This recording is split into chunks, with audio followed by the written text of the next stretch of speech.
my jsme na Pařížově uklidíme chalupu, protože jsme takhle vyciknutý. Takže já jsem jenom dovezla a zase pro ní dojedu, jo. Dobrý den. Tak koukej.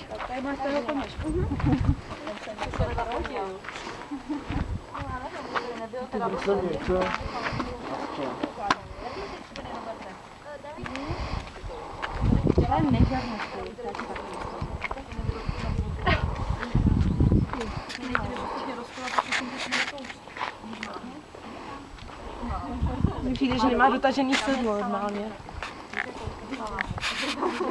Tady dává třeba s zádem, že by tím tam může však. Ne, ještě ne, ještě to neznáme. Ještě půlka lepší to. Lepší to je, ale chodí do ohrady zatím jenom s rozínkou. Když se dostala ven.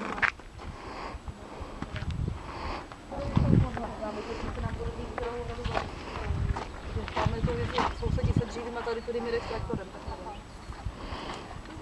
Báro. Tak, nějakou přilbu, jestli nemáš přilbu, tak já ti ještě daleko přilbu. Mně přijde, že nemá dotažený sedlo, že nemá. No já to neudělám, já to neumím. No já to taky sama neudělám, že